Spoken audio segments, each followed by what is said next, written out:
Welcome to the Germinate podcast, where agriculture, business, and innovation take root and thrive. I'm Joe Sampson, and with nearly 2 decades of experience in agricultural equipment and scaling businesses, I'm here to bring you actionable insights, inspiring stories, and strategic advice.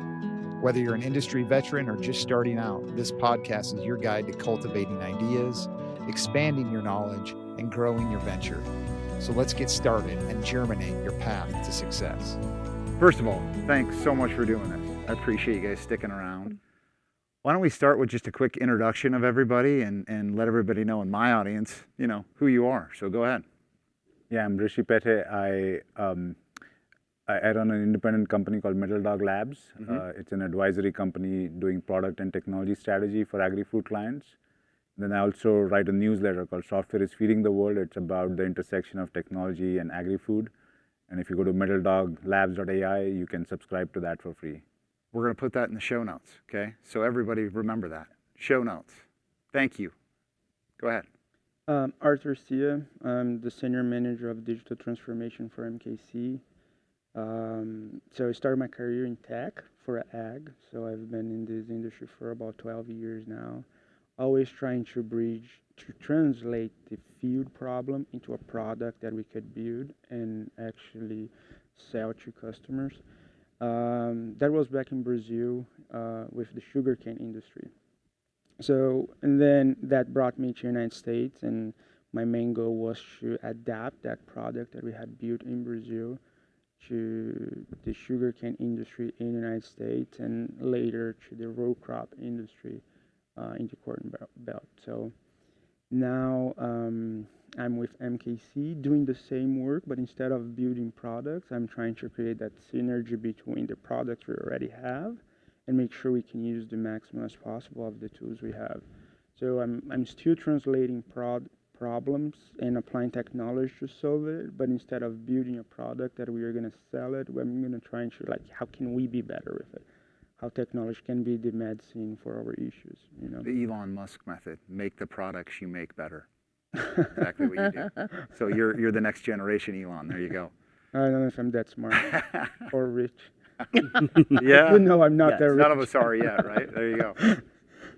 How's it going? Good. Good. Tami Schilling. I currently am the VP and lead of agronomic digital innovation at Bayer Crop Science until this afternoon. Yep. This is my last official event representing the company, and I will be retiring after 35 years and taking a couple months off to enjoy my grandkids' county fairs, state fairs in our farm, and then I will be entering the ag tech space in some form. Good for you. I told you when we first met, I'm jealous that you're retiring. But if you do something you love, why not keep doing it? That's kind of the way I think about it. So you're going to stay in the ag tech space because it doesn't feel like work. You love it, yeah. So awesome. Congrats on retiring, by the way. As of noon today. What is the day today? The 23rd? Yes. So there you go, everybody. You're breaking the news today. I love it. Yes. Okay. Joe, Go ahead. Great to be with you. Chris Dolan. I'm a partner at the Faegre Drinker Law Firm. My practice is primarily environmental litigation, regulatory, enforcement, transactional. And we've been getting a lot into the ag space, both in the tools that we use to represent clients, but also in helping clients navigate AI products that are out there, particularly from a risk perspective. How should they be thinking about liability, taking a look at service agreements, and how to navigate those issues. And we do a ton of work in the ag space. And you're the best dressed guy here. You got the coolest mustache. Let's go. I love it. Well, post-pandemic, any chance I get to wear a suit and tie, I have to take advantage. I know I feel like a schlep. I'm in a t-shirt and a pair of jeans, but comfy. That's what I'm all about. But you look good, man. I love it. That's what matters. That's what matters. Well, let's start with this. The world is filled with chaos. You guys all know. Everybody reads the news. Let's see, what is there? Let's talk about Jeffrey Epstein. I'm kidding. We're not going to talk about this stuff. But the Epstein, do we have the list? Is there a list? How did Epstein make his money? Whatever. There's Russia Gate now. It's a big topic. There's the Israeli war. There's the Ukrainian-Russia war. It's like we're living in an episode of General Hospital. Am I wrong? It's chaotic. And we're living in this cool time of AI and technology that I feel like gets swept under the rug. Like none of our world leaders are talking about how cool this technology is and how it can 10x the speed at which we do our jobs and, hire people, do operations, do everything. Is there a fear of AI with our world leaders? Are they scared that is it so scary that they just don't want to talk about it? What's your guys' take on that? I don't really care who takes this, but I think you guys are expert skilled to answer this question. It's always just bothered me. Why are we living in this soap opera when we have this? I mean, we're shooting rockets off to, I think yesterday did Elon launch a rocket off. So these are cool times. These should be the forefront of our conversations, and it's not. What's going on there? Go ahead. I mean, I don't know if I completely agree with your characterization. Oh, good. We're getting controversial right off the bat. So even though we might not be directly talking about AI, a lot of the political discussion is around, how are we going to keep leadership of AI and what is needed, what is the infrastructure needed to do that, right? So that's why there are a lot of discussions around energy, around chips. Where do we get them from? Who has access to it? Do we allow nuclear power or not? What should be do we make it easy to build nuclear power plants? The permitting laws, should they be easier or not? So I don't think we are not talking about it. Maybe because I live in California, I hear it all day long. Sure. So that is a possibility. I think we are maybe more talking about sort of what is needed to get the full potential of AI and the benefit of that through the components that go into it. So it's energy, it's chips, it's skill sets. That's why there's a lot of discussion about high-skilled immigration, for example, right? You need a lot of smart people to work on these things. So we might not be talking about it directly, but I think we are talking about it quite a bit in terms of what are the components that go in there. And obviously there is fear of job loss. Sure. Depending on who you talk to, human beings would be obsolete in a few years. That's one extreme view. I don't buy that. And on the other hand, no, this is just like any other technology. We will sort of just chug along and figure out what's happening. So I think there is a lot of talk in different parts of the ecosystem, whether that's political, that's policy, whether that is think tanks, whether that is industry. We are talking about it here. And in different countries, people are thinking about it, right? So yeah, I'm not sure I completely agree with your characterization. So you think we talk about it, there's pockets, definitely you hear a lot about it, but I just feel like there's still a lot of noise, in the world, and these are such really cool times I feel like that we live in. And so yeah, that's rejuvenating to hear, man, especially that you guys, I live in Iowa. Do you live in Iowa? Illinois. Illinois, okay. But we're close. Okay, we're close. So, we'll get to how it works in the agribusiness space as well, but that's rejuvenating, and I'm glad to hear it. Because I think in the panel, I asked a question like, raise your hand if you're using, and most people raise their hand. Most people are, yeah. So it is in our daily conversation. We're talking about like, hey, how are kids going to use this? What does this mean for education? So I think, I would rather have that type of ground-up conversation than just top-down conversation, because I think that's where real change will happen. Because people ultimately have to adopt to these things and learn how to use them. And I think with these newer tools, if you look at some of the adoption curves, they are not a curve, it's a straight line going up in terms of ChatGPT usage or, pick your favorite model usage. Sure. So, yeah, that's why I said I don't completely agree with your characterization. Great answer. Super intelligent. I love it. Go ahead. I think both of you, from my point of view, both of you are right, but what we hear in the Corn Belt is different than what you hear.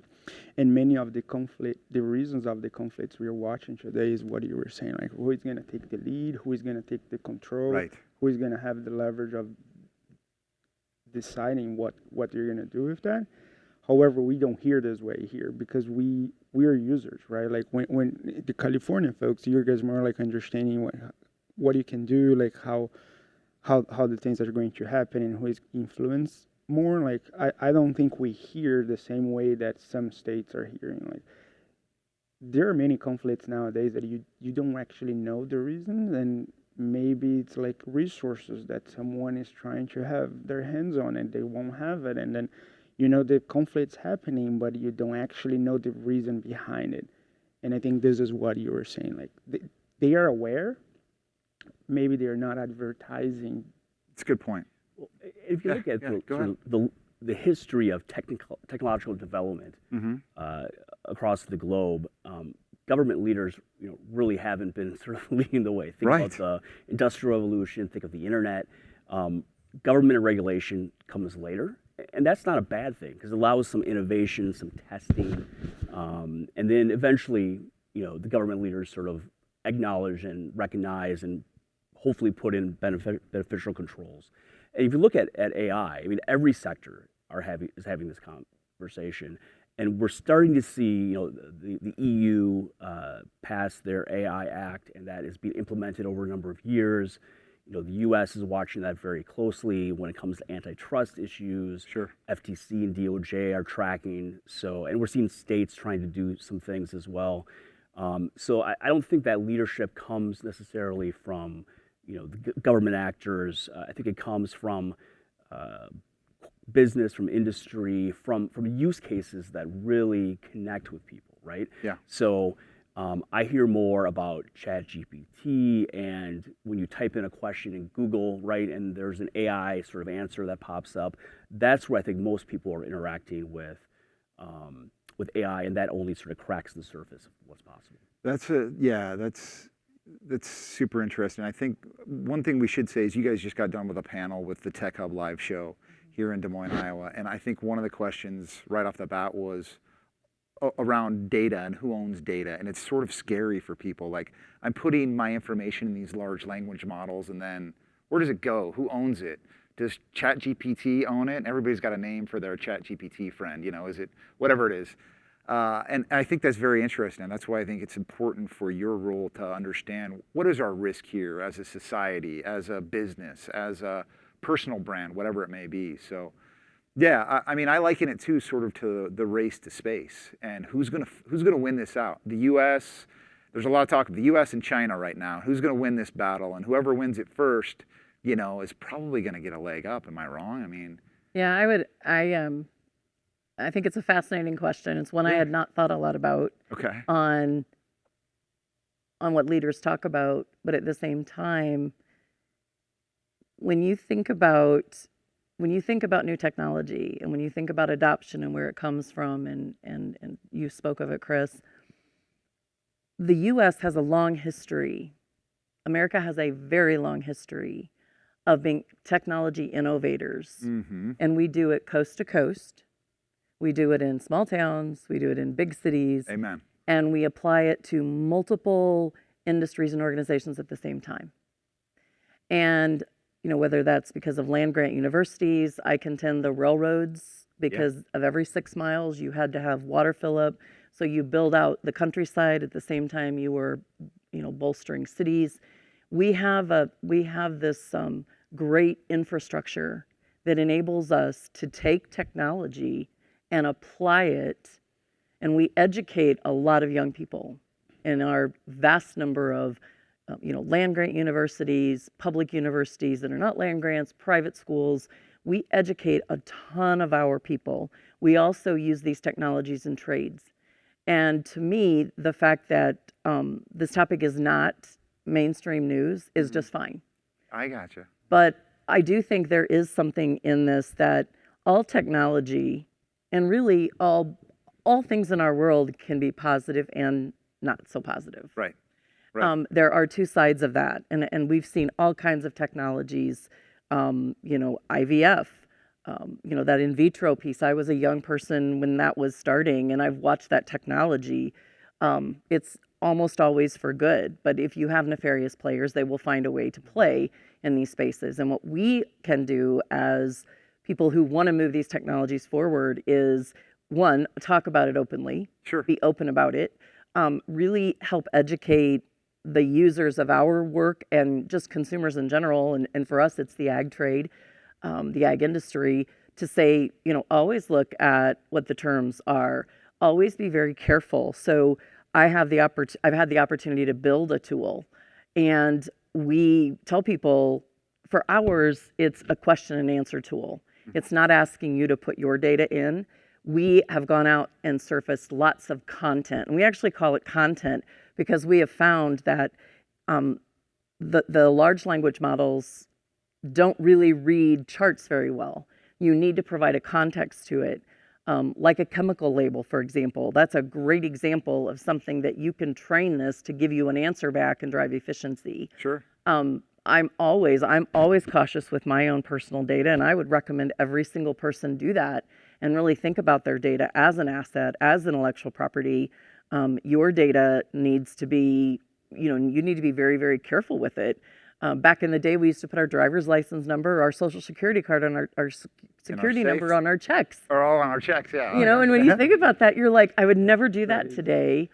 And I think we learn through these technologies, but I'm excited as I have gotten to work with this, really, the ChatGPT came out in the fall, like November of 21 or 22, November 22.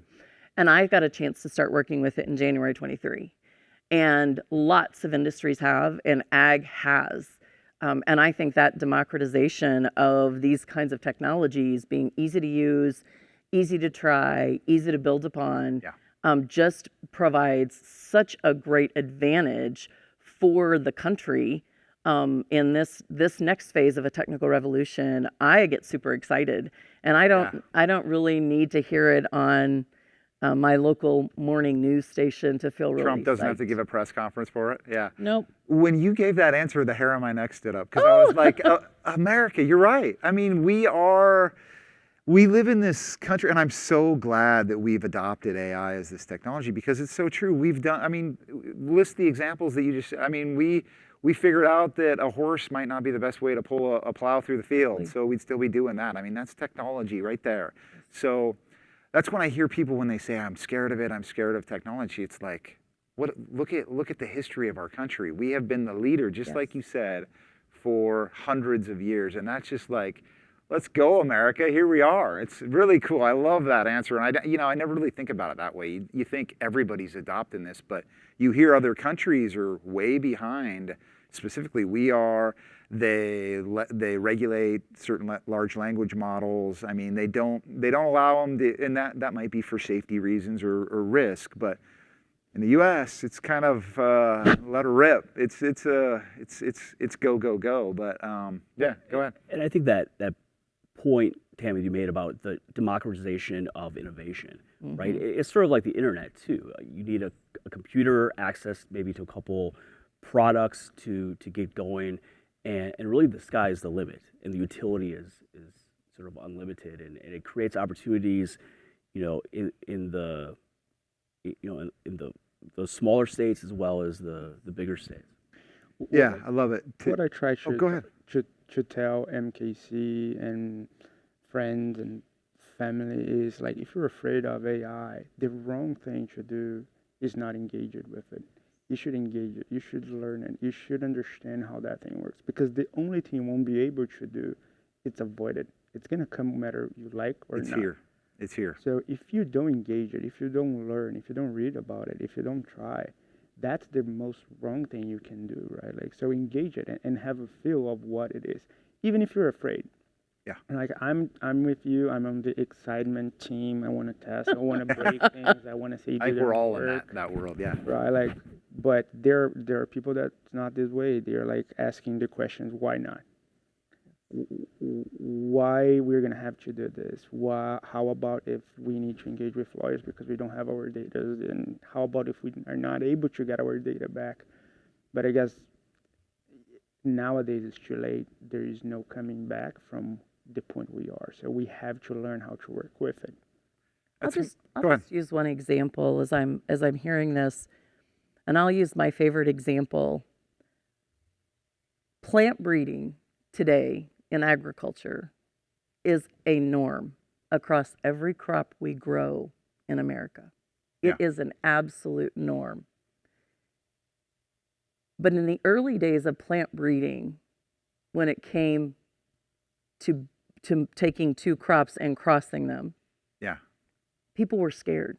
It is well documented in the history of the country that there were people who said, we shouldn't be doing that. We should not be doing that kind of science. Because it's creepy, it's Frankenstein-y, It's yes, I got you. playing God, it's Got it. taking two natural items and doing something unnatural. Right. Well, I mean, we wouldn't have a strawberry, we wouldn't have broccoli of today if we hadn't done those things, right? Those were not naturally occurring elements in the world. Sure.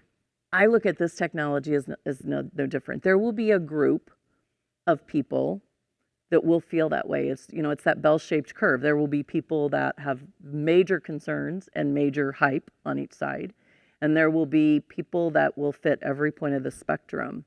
And we have to respect that, right? If people,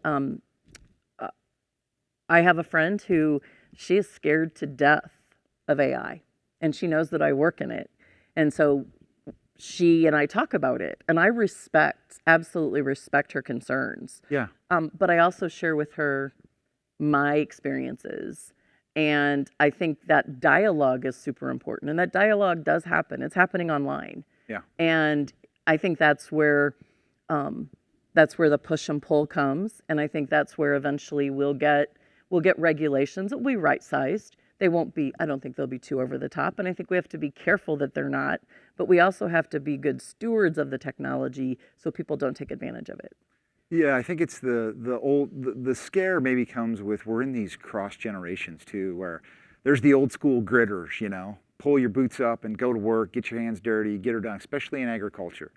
And you don't want to lose that. I mean, that's America too. We don't want to lose that grit and that old school work ethic. And, you know, it's that fear that is AI going to kind of take that away. And, you know, that is scary. I think that's scary too. But there's just ways, I think, to enhance that old school grit that we have by utilizing AI as well. And so you were going to say something. I interrupted you. Go ahead. Yeah, no. I'm thinking about my daughter, who is going to be a senior in high school, and I've sort of seen. How many people have kids up here, by the way? You guys all got kids? Yeah, okay. This is going to speak to all of us. I think so. So my daughter's going to be a senior in high school, and I've sort of seen sort of the progression of AI in her education. And, you know, back in 2022, when those tools first became available, there's a huge fear in education about AI, right? This is going to be used to cheat and get around learning.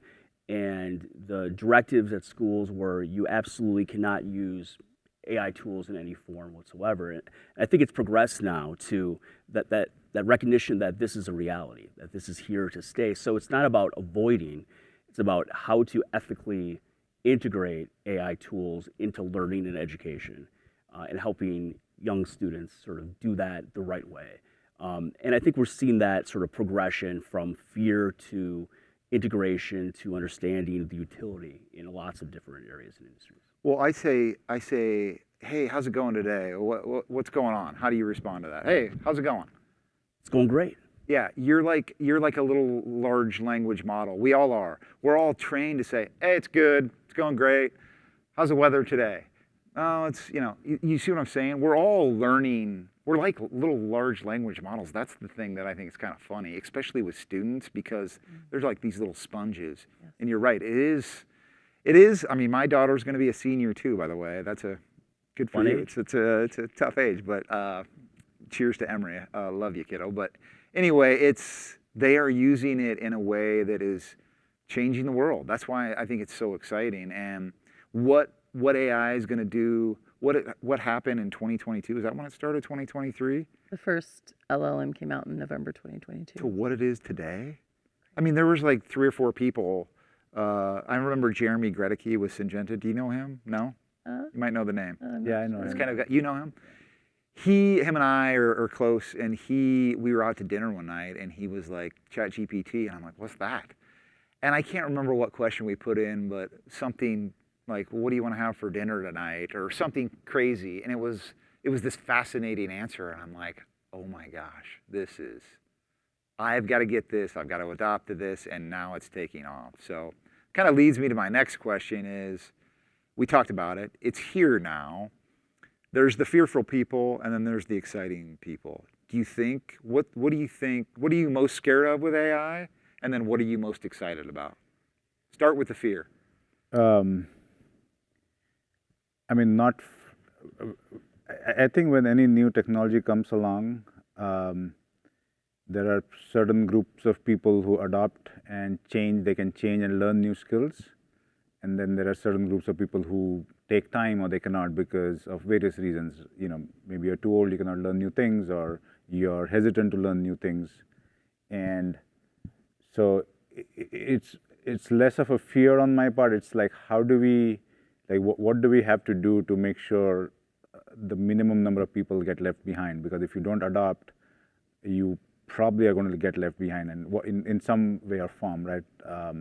And so what do we have to do as an industry, as a society, as sort of institutions to make sure that most number of people, you know, take to this and they don't get left behind? Yeah. And we've seen that happen many times before, right? And that this is not a new thing. So that's what it's not fear. It's more like how do we make sure we do that? Bring it to the masses. Yeah, so bring it to the most number of people without them getting scared. In terms of what I'm most excited about, I mean almost everything, right? I mean, and again, to be clear, you know, AI is not new. AI has been around for 50 years. So that's one thing people miss. It is this current version of Gen AI which is new. So people have been using AI for 50 years. It was just not available to the masses. What I'm most excited about is, like, I think it just changes our relationship with tools. Your user experience is very different. You don't have to sort of learn, oh, I need to follow this script, click here, do this. Now I can just have a conversation. I think it has a lot of exciting opportunity in learning, you know, as Chris was talking about, you know, exploration. I think the possibilities are endless. So, I mean, that's worries me a little bit, like, oh, am I like really spending enough time with this so that I don't get left behind, or I don't miss on something that is really interesting. Very cool. Yeah, that's a good point. It's so exciting. You kind of want to bring everybody to it, and those that are hesitant that we talked about, maybe those old school gritters, you know, we've got to find ways to get them excited and interested and make it feel like it's okay as well. So, because it's here, this train is rolling. There's nothing we can do about it. What about you? What's your fears? What's your excitement?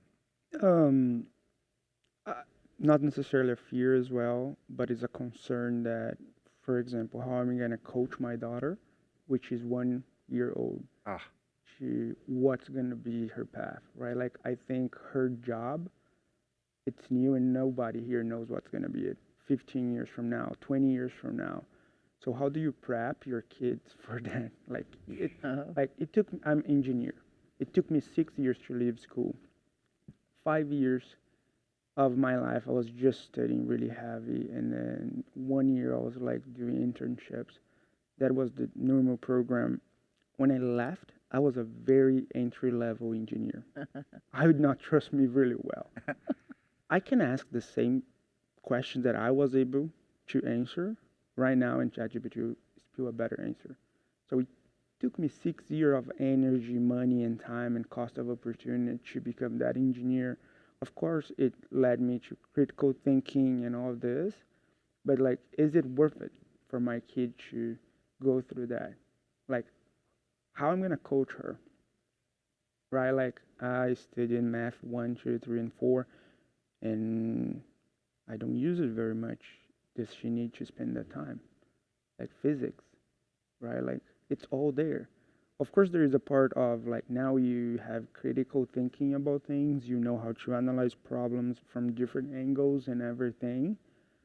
But it's still 6 years, right? So it's not a fear. It's a concern. Back in the day, do you like math? Do you want to be an engineer? Do you like solving problems? Do you like reading books? Are you creative? Like, you know, you can guide. But nowadays, what's going to be it? You know, so. And what took 6 years, it's not like it's now taking a year. We're getting that number down to, like, I mean, yeah, it's almost instantaneous. It's really, it's so that this technology is moving faster than anything we've ever seen, which is why it's so different and unique and why it's hard to navigate. And that's such a rational fear, and one I should think about more. All parents should, really, seriously. Yeah. that preparation is going to be different. And again, this is not something that we should avoid. We should be closer and closer so we can understand how to coach and help them to figure it out. But it's for me, it's a legit challenge that we're going to have. Like, what's going to be the role that she's going to take when she's like 23, 24? Like, what's going to be her master's? Because we spend so much time on this and money, right? It's not cheap. Right. Well, that's the one thing. I mean, I don't want to get too into this, but this is kind of my brand too, and so I apologize in advance. But this is my show, so I can say it. But I think the one thing that AI can't do right now is deeply, deeply love like a parent can love their kid, or like we can love each other.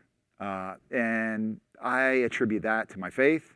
However you want to attribute it, it is what it is. But love is something that it's hard. No one can define it. So my only advice to that, and I don't know, is to just love them with all you got. And no large language model is going to be able to do that like we can. Yeah. But it's a super rational fear of sometimes, eventually the problem with having kids, in my opinion, I don't want to leave them. I don't want them to go on their own, but we have to. They got to fly on their own, and the world's coming at them really fast. And yeah, man, that's a rational fear and one I never thought of. That's great advice to the listeners too, because we all should think about that. Mm-hmm. Not to bring the mood down, but good job. Great answer. What about you? So I have a fear, Uh-huh. and it's a real fear. Okay. So the rest of my story is I'm married to a farmer, Yep. and I'm the mother of a farmer. So my husband and son operate our farm in Southern Illinois. It's in your blood. It is in my blood. Yeah. I'm fifth generation from a farm myself. Yep. And they do the hard farm work. There could be well-meaning players build tools that are to provide good farm ag information for livestock, crops, the whole gamut, Right.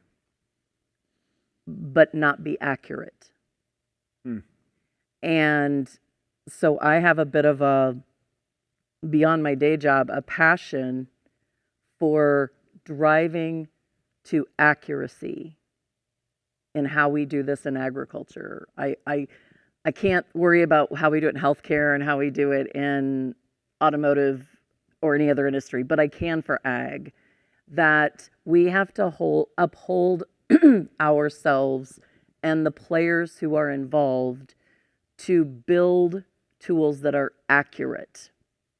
And it's one of the things about, farmers are very trusted, and they're very trusting when you build the relationship with them. Right. And we're dealing, if I use ChatGPT or Grok or Claude or Llama or anything, and I'm asking it, I have these ingredients, what recipe would you propose that I make for dinner? Right. The risk or impact of that is so minimal. Sure. Mm-hmm. But if I'm a farmer and I ask you a question about products, timing, application rates, and you give me a wrong answer, that is my income. Giant ramifications. Giant ramifications. And we know there's human error that happens, even when humans, who are not perfect beings, but humans make these errors.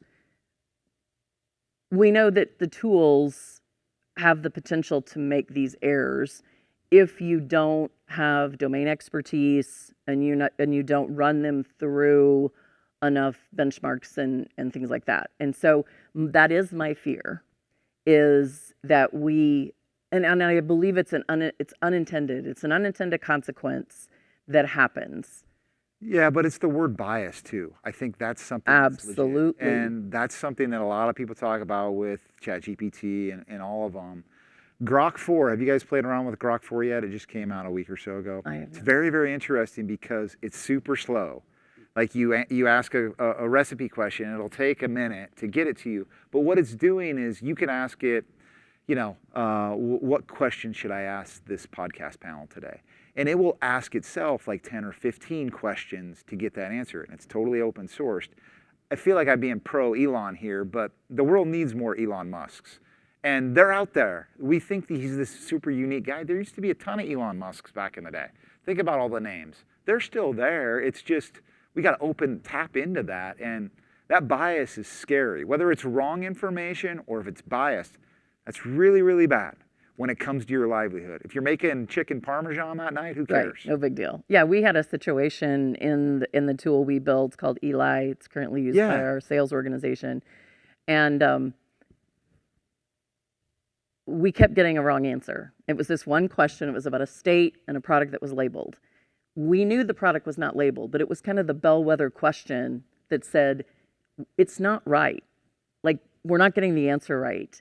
But so we built our first model, we built our first tool on ChatGPT. And, but there are lots more, right? We can pivot to different ones. Yeah. But we built on that one. What we have found is most of the LLMs want to give you an answer. Like they want to give you a positive answer there's a bias to go positive as opposed to telling you, I don't know the answer. Right. I don't have that information. And there also is a thing around terms. So we have a product called Warrant herbicide. Well, Warrant is a product, but it is also a legal thing that is served. And so there's confusion there. And we kept running into this, and it was driving us crazy. Like, stop, because we were like, we're not going to release this to users, even internal users, if it says that a product is labeled in a certain state when it is not labeled in that state. The state doesn't grow much corn, or it doesn't grow many soybeans, or doesn't grow, has a little bit of cotton, but it's not labeled in that state. And so, I think bias of the LLMs as a base is one thing. Bias of the way that you train and input is a base. Now, on the flip side, I'm excited that we can do things about that we have a very connected industry, that we can do things about that. We can bring these topics to bear, and we have a very public world. We have freedom of speech, that we can bring up these topics and issues and debate through them to get to regulation and or either mandated or self-regulation where we can hold each other accountable. And that's what I'm excited about. Again, it's that democratization of these kinds of tools. And I don't want anyone to slow down. I just want everyone to understand that the accuracy and the impact on the user, in our case, the ultimate impact to a farmer, is a really big deal. And we highly depend on, the farmers in America to grow our feed, fuel, and fiber. It's not just a fun, casual experience. We need to hold ourselves accountable. You need like a theme song behind you when you answer. Your answers are so awesome. They all make me feel like I'm proud to be in farming and ag. I'm serious. I love it. And you're so spot on with that. And it's the human AI element. We have to work together with this. And I think, that's why I'm so happy you guys are in the space. And a guy like me is just talking about it because, there's intelligent folks that are really thinking about this. And anyway, I love it. I love that answer. What about you? What's your fears? What's your excitements? Well, Joe, I'm a lawyer, so I you fear risk, for a living. I see risk everywhere, and I fear everything. Besides the mustache, though, that's no fear, man. Let's diving right into that. No, but I think Joe, you talked about AI doesn't love, and Tami, you talked about AI can have bias. Well, I think AI isn't inherently ethical either. So the concern is whether it is by design or by a nefarious actor or even unintentional. When you put so much data into one place, and some of these products that will eventually become on the market in the ag space will incorporate consumer data into some of these products. There's a lot of trust there. And when you put all the data in one place, and it's a place that isn't inherently ethical, you have to build the ethics in. And it's hard, I think, at this front end to predict how those tools can be used. To me, that's a lot of risk in the ag industry, but just generally as well, and how we navigate that when the pace of change is so fast with these huge, sets of data. But not to be negative, I think we have to balance that against the huge potential for positivity. When I think about the ag industry, right, we planted seeds, and then we learned to use tools to help us in ag, and then we got huge technologically advanced tools and combines, and then precision ag became a thing, and looking at data and to see the potential that AI has in the ag industry to increase yields, to reduce costs, to add even more efficiency to an industry that really is driven where revenue and profitability is driven by efficiency. I think there's a huge potential upside. We just have to balance that against the risk. Yeah, I didn't want to compete with you guys in your panel before because it's going to get released as well. A lot of talk on agriculture.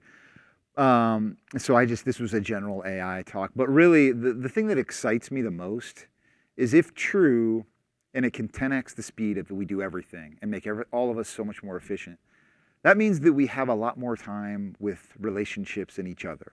So let's wrap this discussion up because our video team over here is getting antsy. But my point is, if that's true, our relationships are going to matter. So I liken it to, we all said we had kids. We can have that moment of sitting down. I started my consulting business about 5 months ago, and the best unintended consequence that came upon that is I get to eat lunch with my daughter every day. Oh. And it's like, I traveled the world for 20 years. I loved it, but I missed so much. And a simple lunch at Subway or Jimmy John's, and I get to have a conversation for 20 minutes. And I get to go fishing with my son, things like this that really matter in life. Because none of us are here very long. Last I checked, the death rate's 100%, right? We're all going to die. So relationships matter. And I am super excited about improving those. We need to do that as a culture. We need to do it in agriculture. We work too damn hard, especially as Americans. Stop, everybody. All of us need to slow down. And I'm excited about that. So talk about a little bit about you and what a nice little casual relationship building moment would be to wrap this up. Everybody can have the floor for that. So go ahead. We'll end with that. Yeah, what you said, I think the question again is going to be like, okay, I used to work 40 hours a week. Now I can do the same amount of work in 30 hours a week, and all the data shows that people still work the extra 10 hours yeah, exactly. and do more, right? So how do we balance that? That's going to be interesting. So I think we have to be mindful that when you get more time, you spend it on things like your family and friends, and don't use the extra 10 all of the extra 10 hours to just do more, right? I think that's what we see people do. Like, I have more time, I'm going to use that to work more, right? So hopefully we don't fall into that trap, or at least use some of those freed up 10 hours to spend time with their friends and family. What's your go-to activity when you're not working? What do you do? Yeah, I think just having dinner together with the family. I think we spend a lot of time sitting at the table. Even after dinner is done, we just like keep talking what's happening. We make fun of each other. So I think that's sort of the best part of the day. That's the good stuff, man. Yeah. Nice. Yeah. You got a 1-year-old, so yeah, this might make us all cry. No, just a really good night of sleep. It's amazing. There you go. Sometimes it's that simple, isn't it? I hear you. Yeah, no, that's really good. But same. I think I'm a people person, and there's nothing or no place better than when I'm hanging out with family or friends and having like a light conversation or cooking. Like, we Brazilians, we love to cook. Yeah, you do. Like, we get to our friend's house before they start cooking, and then we stay there for hours. We cook together. So that's my favorite thing ever. There's no place or anything that's going to replace that. That exchange for me is the best thing. I can tell, man. The smile is just popping out. I love it. Nice. What about you? So my children are all grown. Yep.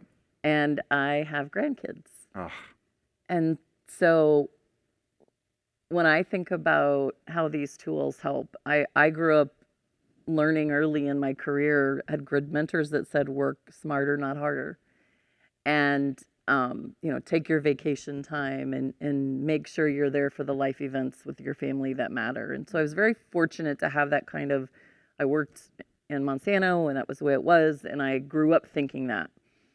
At this phase of my life, when I think about the way these tools will interact and how my kids can use these tools, it is that time spent of not feeling the pressure of needing to get back on the computer at night for them, For me, it's investing the time with my grandchildren because I look at the world so differently now as where I'm at, and my kids all moved out. I was envying the dinner table nights because those were very special. Yeah. And but now what's special to me is that time with those little people who share so much love. They share so much love back. Even my 7-week-old granddaughter, I'm telling you, she smiles at me. She knows who I am, and she smiles at me. And I'm babysitting her tomorrow. Yep. But it's that legacy, that generational interaction that I absolutely love, and the chance to mentor young people because I have the time, and because I use tools to be efficient. I put limits on my time because I know that really means something. And selfishly, I get more back than I give. Every time I do that, I feel like I'm the winner. Yeah. When I invest that, so that's what I hear. I hear being a grandparent is like this, because everybody, I can relate to being a parent. That's like the greatest thing ever. But a grandparent, I hear, is just awesome. Oh, you have no idea. I can't wait. I really can't wait. These people love you. They think you're cool, even when your kids have written you off years ago. But you also are in a different mindset. When you're raising kids, you're trying to bring in money. You've got to pay for college. You've got all You're trying to make things. them likable human beings so they can interact with the world. Yeah, right. And you have all these pressures, and you're earlier in your career. Grandchildren, it's just different. Yeah, just raw love. It's all love. It's all like there. I literally felt like when I saw my first granddaughter, she's now 12, my grandson's 9. When I saw her mama holding her in the hospital, it was spiritual. Yeah. And then we got to see it with her son, and now our son has had a daughter, and it was the same kind of spirituality. Like, yeah. So I highly, and I think you can also serve that as an aunt. So I love being an aunt. I don't think it has to just be your child. Like, I love my nieces and nephews. Those relationships really, really matter. Yeah. In addition to your kids. We just had our 5-year-old niece come over and stay with us. They live in Austin. And it's like, number one, I understand why people have kids young, because she's like the cutest little thing on planet Earth. It's impossible to say no to her, at least me. Yes. And I'm like, ice cream, cookie, candy, whatever you want. Yes, I'll play with you. Hang on, it's going to take me a bit to get up. But so right. I mean, and that is purpose. When people say, what's my purpose? It's right there. And I love that. I can't wait to be a grandparent. Not today. Let's not do it today. Yeah. Let's wait. You guys have a little bit of time. Got some time. Awesome. All right, let's wrap it up here, man. All what right, do you think? No pressure at all. Well, I've reached the point in my life where it's all about working smarter and not harder. In fact, I don't think I could work any harder. So it's finding those tools that allow you to do that. With that additional time, my daughter's 17, but I feel like I haven't maximized the ability to annoy or embarrass her. So, I'm sure I will find new ways. I love that. All the time. Super cool. Well, it's I think that's awesome, and we're gonna have those embarrassing moments. They're coming, but yeah, when you guys all answered that, that's the thing that I think is so rejuvenating to me, especially about AI, is we all still put these awesome smiles and get this glow in your eyes when you answer about the things we really love to do in life, and that fills our purpose and gives us that meaning that we're all searching for. And I'm excited that it can help us get more of that. So with that said, I'm so grateful you guys stayed around, and I'm sure you're ready to get up and walk around. You've been sitting in these chairs a while, but appreciate you coming on. Couldn't be more grateful. So thank you very much. Thank you, Joe. All right. Cheers. Cool. Thank you. Hey, folks, thanks for tuning into the Germinate podcast. If you found value in today's episode, be sure to subscribe, leave a review, and share it with others in the industry. And join me next time as we continue to explore the innovations and strategies shaping the future of agriculture and business. Until then, keep growing, keep innovating, and keep germinating your success.